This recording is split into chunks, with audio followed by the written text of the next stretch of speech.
마가복음 7장 24절에서 30절입니다. 마가복음 7장 24절에서 30절까지 말씀.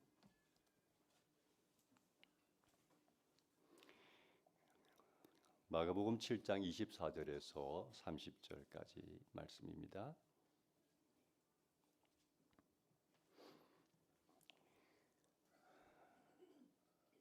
이쪽 조명이 안 들어와 있네요.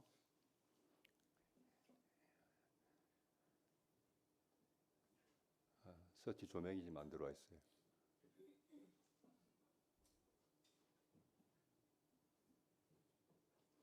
마가복음 7장 24절에서 30절까지 말씀 함께 읽겠습니다. 예수께서 거기에서 일어나셔서 두로 지역으로 가셨다.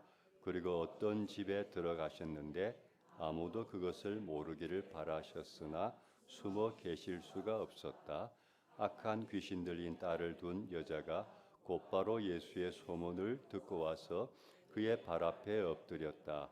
그 여자는 그리스 사람으로서 시로 페니키아 출생인데 자기 딸에게서 귀신을 쫓아내 달라고 예수께 간청하였다. 예수께서 그 여자에게 말씀하셨다. 자녀들을 먼저 배불리 먹여야 한다. 자녀들이 먹을 빵을 집어서 개들에게 던져주는 것은 옳지 않다. 그러나 그 여자가 예수께 말하였다. 주님, 그러나 상 아래에 있는 개들도 자녀들이 흘리는 부스러기는 얻어먹습니다. 그래서 예수께서 그 여자에게 말씀하셨다.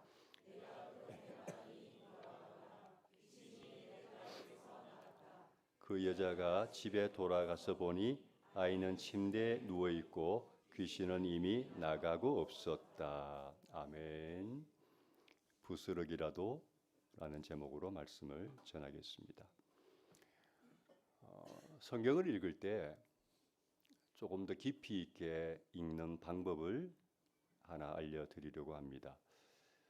성경을 평면적으로만 읽지 말고 입체적으로 읽으면 좋습니다.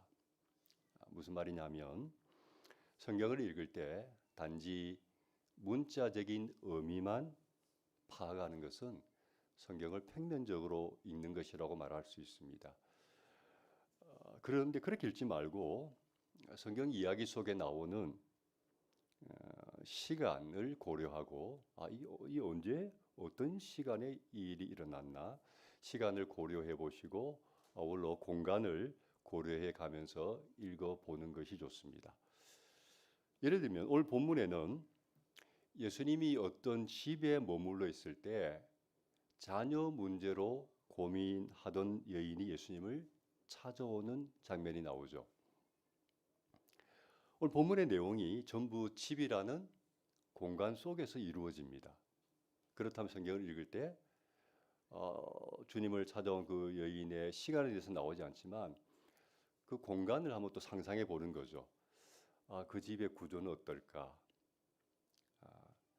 또 그 집의 집안 분위기는 어떤 분위기였을까? 주님과 여인이 만나는데 그 어떤 상황이었을까? 혹은 그 집안에 독특한 어떤 냄새가 있다면 어떤 냄새가 났을까? 때로는 오감을 또 활용해서 그런 부분을 고려해 가면서 성경을 읽으면 성경이 좀 더 풍성해집니다. 또 하나 성경을 읽을 때 등장하는 인물의 우리의 감정을 이입해 보는 겁니다. 예를 들면 오늘 본문에 등장하는 여인은 심각한 자녀 문제를 가지고 찾아온 사람입니다. 그렇다면 성경을 읽을 때 그 여인이 자녀 문제 때문에 얼마나 힘들었을지 내가 그 여인이 된 것처럼 감정을 이입해서 읽어보는 겁니다. 그러면 성경이 훨씬 더 우리에게 생동감 있게 다가올 수 있습니다. 한번 해보십시오. 성경을 평면적으로 읽지 말고 입체적으로 시공간을 생각하고 상상력을 발휘하고 감정을 또 이입해서 한번 읽어보시기 바랍니다. 자, 본문으로 들어가 보겠습니다. 예수님이 어느 날 있던 곳을 떠나서 두로 지역으로 가셨습니다. 24절을 봅시다. 함께 읽습니다. 예수께서 거기에서 일어나셔서 두로 지옥으로 가셨다. 그리고 어떤 집에 들어가셨는데 아무도 그것을 모르기를 바라셨으나 숨어 계실 수가 없었다. 두로 지역으로 가셨어요. 근데 두로 지역은 어떤 지역이냐면 이스라엘 영토가 아니에요. 지금의 레바논 남쪽 지중해 연안에 있는 항구 도시입니다.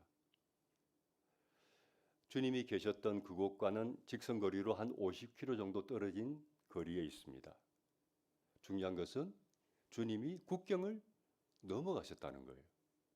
자, 왜 주님이 국경을 넘어서 굳이 그곳까지 이동하셨을까? 24절에 보니까요. 다시 한번 띄워주실래요? 이런 말씀이 있죠. 어떤 집에 들어가셨는데 아무도 그것을 모르기를 바라셨으나 숨어 계실 수가 없었다. 이 말씀을 유추해 보면 주님이 왜 굳이 국경을 넘어서 두로까지 가셨나?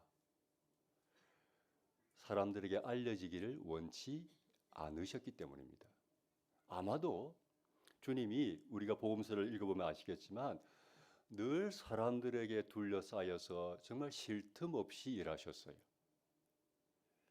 그래서 주님 마음에 약간의 어떤 멈춤이 필요하겠다.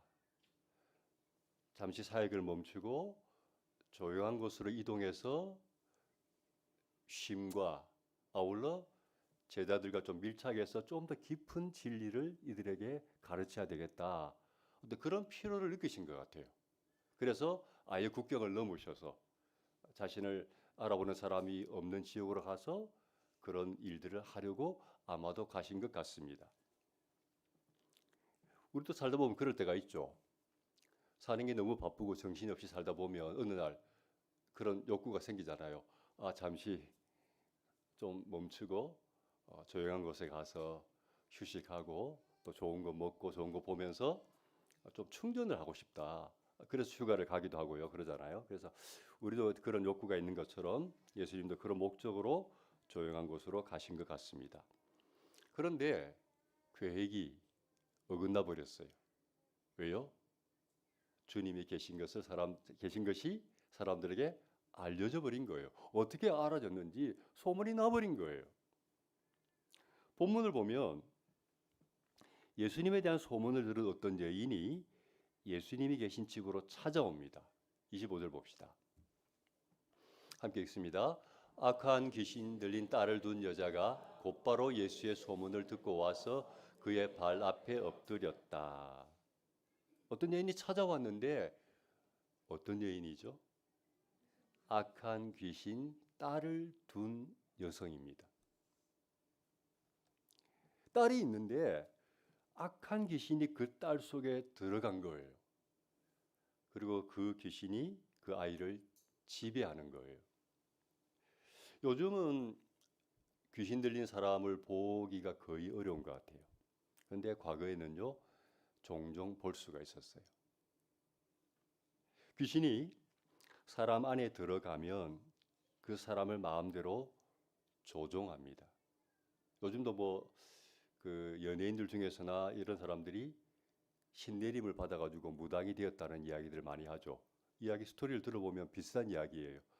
막 그 귀신이 이렇게 자기를 어떤 막 몸을 아프게도 만들고 자꾸 뭔가 하도록 하는데 말을 안 들으니까 병이 나기도 하고 부모님 중에 돌아가신 분도 있고 그래서 할 수 없이 신내림을 받았다 그런 이야기를 하는데 그런 것 같은 결이 다르지만 아무튼 귀신이 사람 안에 들어가면 그 사람을 조종해요.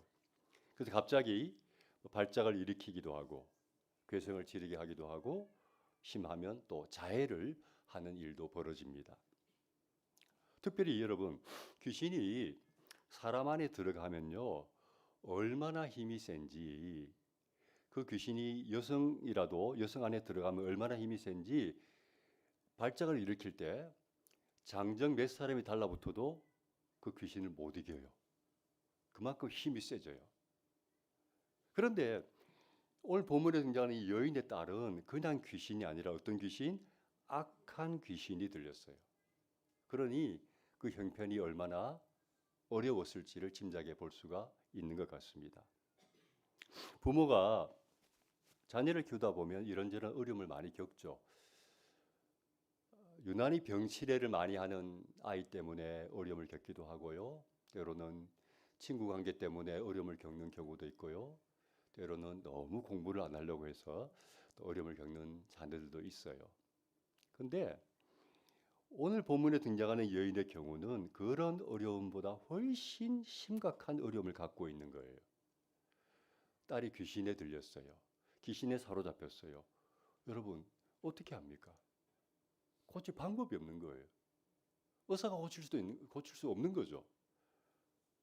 그런 딸을 보고 있는 어미의 마음이 얼마나 힘들었겠습니까? 내 딸이 그런 병을 앓고 있다면 여러분의 마음이 어떨까? 그 여인의 입장이 되어서 한번 생각을 하고 상상을 해보았으면 좋겠습니다. 그런데 이 여인이 예수님이 자기 동네에 와 있다는 소문을 들은 거예요. 그래서 어떻게 하죠? 당연히 찾아가야죠. 25절에 나와 있는 대로 예수님이 계신 집으로 찾아가서 그분의 발 앞에 엎드렸어요. 그리고 이렇게 간청하죠. 26절 봅시다. 함께 읽습니다. 그 여자는 그리스 사람으로서 시로페니키아 출생인데 자기 딸에게서 귀신을 쫓아내 달라고 예수께 간청하였다. 이 여인은 그리스 사람이죠. 그런데 시로페니키아 출생이라고 합니다. 쉽게 말하면 유대인이 아니라 이방인인 거죠. 이 이방인 여인은 예수님 앞에 엎드려서 자기 딸에게서 귀신을 쫓아내어 달라고 간청했습니다.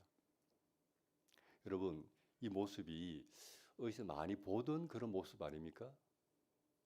복음서를 읽어보면 예수님이 병자를 치료하는 장면들이 자주 등장하는데 대부분 이렇습니다. 본인이든 혹은 뭐 가족이든 자식이든 심각한 병에 걸린 사람들이 예수님을 찾아와서 제발 좀 고쳐달라고 도와달라고 간청하죠. 그러면 예수님은 한 번도 거절한 적이 없습니다. 늘 그 요청을 들어주셔서 병자를 치료해 주셨어요. 복음서에 자주 등장하는 장면이 오늘 본문의 장면입니다. 그렇다면 이 본문을 읽는 사람이라면 당연히 이번에도 예수님이 그 여인을 고쳐주겠지라는 기대감과 아울러 예상이 가능하겠죠. 그런데 아니에요. 이번에는 우리의 예상이 빗나갔어요. 빗나간 정도가 아니라 예수님의 반응이 충격적입니다. 어떤 것이 충격적인가? 27절을 보겠습니다. 함께 읽습니다. 예수께서 그 여자에게 말씀하셨다. 자녀들을 먼저 배불리 먹여야 한다. 자녀들이 먹을 빵을 집어서 개들에게 던져주는 것은 옳지 않다. 주님이 말씀합니다. 자녀들을 먼저 배불리 먹여야 한다. 자녀들이 먹을 빵을 집어서 개들에게 던져주는 것은 옳지 않다. 귀신에 사로잡혀 있는 딸을 고쳐보겠다고 찾아온 여인을 향해서 자녀들이 먹을 빵을 집어서 개들에게 던져주는 것은 옳지 않다라고 말씀하셨어요. 이 여인을 개에 비유해서 말씀하셨어요. 어떻게 보면 너무 냉정하시고 너무 비인격적이잖아요. 왜 주님이 이런 말씀을 하셨을까? 판단을 잠시 여러분 보류해 주십시오. 대신 예수님이 말씀하신 내용을 조금 더 자세히 생각해 보겠습니다. 자, 본문의 말씀처럼 식사 시간입니다. 자녀들이 모두 식사하기 위해서 식탁에 모였습니다. 그런데 그 주된 그 음식은 우리처럼 밥이 아니겠죠. 중동 지역이고 이스라엘 그 문화권이니까 빵이었겠죠. 자녀들이 식탁에 앉아서 빵을 먹으려고 합니다. 그러면 아마 집에 반려견을 키우는 분들은 조금 더 이해가 쉬울 것 같은데, 그러면 집에서 키우는 강아지도 그 냄새를 맡고 식탁으로 쫄래쫄래 꼬리를 흔들면서 옵니다. 그리고는 어떻게 합니까? 애처로운 눈빛으로 우리를 쳐다보면서 자기도 좀 달라고 이렇게 바라보고 있죠. 그런데 여러분, 그렇다고 해서 자녀에게 줄 빵을 개들에게 먼저 주지는 않아요. 빵 조각을 좀 떼어줄 수는 있겠죠. 그러나 자녀가 먹을 빵을 강아지에게 혹은 개에게 던져주지는 않습니다. 왜요? 자녀가 더 중요하니까요. 자녀가 더 중요하니까 자녀에게 당연히 먼저 밥을 먹도록 하죠. 그런 내용이죠. 그렇다면 여러분, 이 예수님의 비유에서 등장하는 자녀는 누구를 가리킬까요? 예, 유대인이죠. 근데 좁게 말하면 예수님 지금 곁에 있는 제자들이죠. 그럼 걔는 누구를 비유하는 걸까요? 이방인들이고 좁게 말하면 지금 있는 이 여인을 지금 비유하는 거죠. 예수님을 찾아온 여인도 예수님이 지금 무슨 말씀을 하신지 알아요. 이 여인도 유대인들이 이방인을 싫어하고 심지어 이방인들을 개처럼 여긴다, 개처럼 취급한다는 것을 이 여인도 알고 있어요. 근데 여러분, 그럼에도 불구하고 굳이 예수님까지 그렇게 말씀하셔야 하는가? 너무 가혹한 말이 아닌가 하는 생각을 가질 수 있겠죠. 근데 여기에서 오해를 좀 풀고 넘어가야 될 것 같습니다. 뭐냐면 예수님이 이 여인을 개에 비유했는데 여기서 말하는 개는 유대인들이 경멸하는 그 개가 아니라는 사실입니다. 여기서 예수님이 사용한 개라는 단어는 쿠나리온이란 단어인데 이 단어는 가정에서 키우는 애완용 개를 의미하는 단어예요. 여러분들이 가정에서 지금 키우고 있는 어떤 반려견이라고 생각하면 될 것 같습니다. 유대인들이 경멸하는 목적으로 쓰는 개라는 단어는 야생개, 아무거나 집어먹고 썩은 고기를 집어먹고 이런 야생개를 의미했어요. 그런 단어예요. 그러니까 이 단어가 서로 다르다는 거죠. 예수님이 이 여인에게 자녀에게 줄 빵을 개들에게 주는 것이 옳지 않다라고 말씀하신 의미는 이거예요. 예수님이 이 땅에 오신 목적이 자녀들, 다시 말하면 유대인들에게 먼저 유대인의 땅에 와서 유대인들에게 먼저 하나님의 복음을 전하는 것이 예수님의 목적이고 그 다음에 그 유대인들이 복음을 받아들여서 이 세상에 있는 모든 이방인들에게 복음을 전하도록 하는 것이 하나님의 주님의 계획이었어요. 그래서 주님은 지금은 우선순위가 어디에 있느냐? 이방인이 아니라 유대인들에게 내가 우선순위를 먼저 가지고 있다라는 의미로 말씀하신 거죠. 또 하나는 예수님이 이 여인의 마음을 떠보려고 이런 말씀을 하셨을 수도 있다는 생각이 들어요. 정말 진정성이 있는지 예수님의 능력을 믿는 믿음으로 온 것인지를 알아보려고 그렇게 하셨을 수도 있다는 생각이 듭니다. 저는 여기서 궁금한 것이 하나 있어요. 뭐냐면 이 여인은 예수님이 자신에게 하신 그 말씀을 들었을 때 과연 심적인 타격을 받았을까 하는 거예요. 예수님이 그런 말씀을 하셨잖아요. 들었을 때 과연 이 사람이 심적인 타격을 받았을까? 너무 충격적이고 너무 자존심이 상해서 이렇게 포기하고 돌아가 버렸을까? 저는 아니라고 생각해요. 이 여인은 예수님의 말씀에 전혀 타격을 받지 않았고 자존심도 상하지 않았어요. 왜냐하면 여러분 이 여인이 어떤 마음으로 예수님을 찾아왔을까요? 딸이 몹쓸 병에 걸려 있습니다. 아무도 고칠 수가 없어요. 예수님만의 유일한 희망이에요. 그런 딸을 고칠 수만 있다면 자기의 자존심 얼마든지 내려놓을 수 있죠. 딸을 고칠 수만 있다면 아마 전 재산도 내어놓을 수 있을 거예요. 어쩌면 그 마음이 부모의 마음이니까 내 생명을 내어놓더라도 딸만 고칠 수 있다면 그렇게 하고 싶은 마음이 있을 거예요. 그런 마음을 가진 여인이 이런 말 때문에 타격을 받고 포기하지 않아요. 절대. 그걸 어떻게 알 수 있나? 예수님의 말씀에 대한 이 여인의 반응을 보면 알 수 있어요. 28절 봅시다. 같이 한번 읽겠습니다. 그러나 그 여자가 예수께 말하였다. 주님, 그러나 상 아래에 있는 개들도 자녀들이 흘리는 부스러기는 얻어먹습니다. 이 여인의 고백이에요. 그러나 그 여자가 예수께 말하였다. 주님, 그러나 상 아래에 있는 개들도 자녀들이 흘리는 부스러기는 얻어먹습니다. 무슨 의미냐? 이 여인은 예수님의 말 속에서 상처를 받고 충격을 받고 좌절한 것이 아니라 반대였어요. 예수님이 그 말씀을 하셨을 때 이 여인은 기회를 본 거예요. 희망을 본 거예요. 무슨 말이냐? 이 여인도 유대인들이 이방인을 좋아하지 않는다는 사실을 알고 있죠. 근데 예수님이 자기를 대할 때 유대인들이 꺼리는 그런 개가 아니라 집에서 키우는 강아지를 비유해서 말씀하셨다는 거예요. 여러분, 식사 시간에 밥을 먹다 보면, 빵을 먹다 보면 부스러기가 떨어질 수밖에 없죠.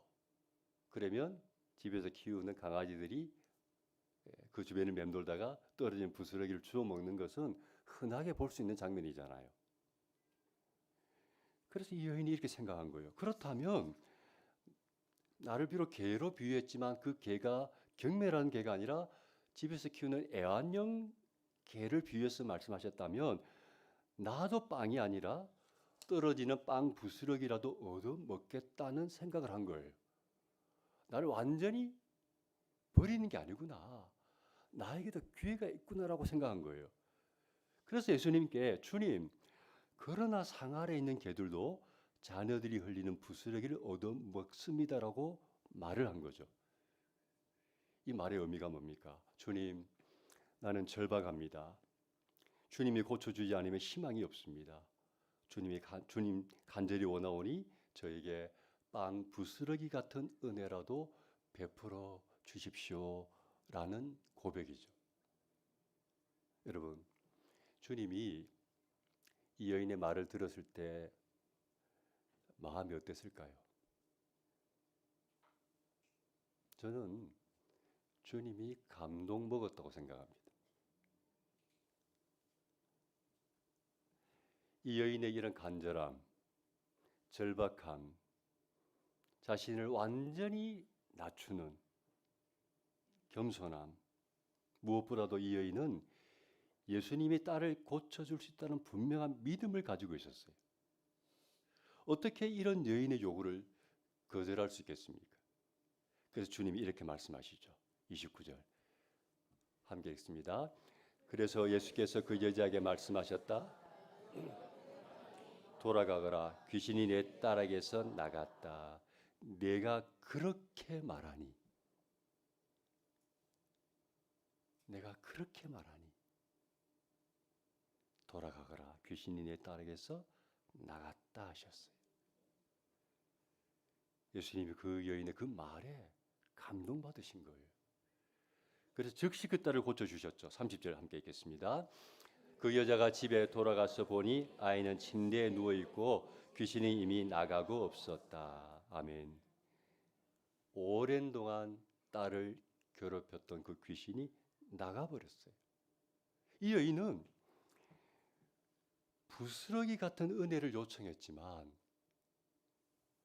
정작 이 여인이 받은 은혜는 부스러기 은혜가 아니라 엄청난 은혜를 받았어요. 누구도 해결할 수 없는, 고칠 수 없는 딸의 그 무시무시한 병이 나았잖아요. 평생 잊지 못할 감동적인 은혜를 받은 거예요. 얼마나 기뻤겠습니까? 제가 생각할 때는 집으로 돌아와서 딸을 보았을 때 귀신이 떠난 것을 보고는 아마도 그 앞에서 펑펑 울었을 것 같아요. 말씀을 마무리하려고 합니다. 오늘 본문은 우리에게 몇 가지 중요한 교훈을 주고 있습니다. 첫 번째는 간절해야 한다는 거예요. 왜요? 왜 간절해야 되죠? 주님은 간절한 기도는 결코 외면하신 적이 없습니다. 성경 어디를 봐도 간절한 기도는 결코 외면한 적이 없어요. 이 여인은 엄청난 자녀의 문제를 가지고 있었어요. 어느 누구도 도와줄 수 없어요. 그래서 예수님께 나왔어요. 그리고 간절하게 기도했죠. 자신의 자존심 체면을 내려놓았어요. 딸만 고칠 수 있다면 뭐든지 할 수 있었어요. 우리가 그래야 될 줄로 믿습니다. 간절해야 돼요. 절박해야 돼요. 특별히 자녀 문제를 가지고 있는 가정들이 제가 볼 때 꽤 있어요. 저도 자식을 키워봐서 알지만 자녀 문제는 어려운 문제예요. 때로는 길이 없고 답이 없어 보여요.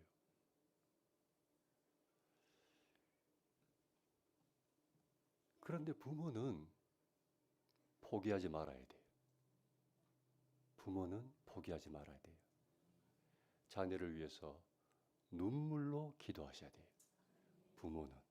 다 포기해도 부모는 포기하면 안 돼.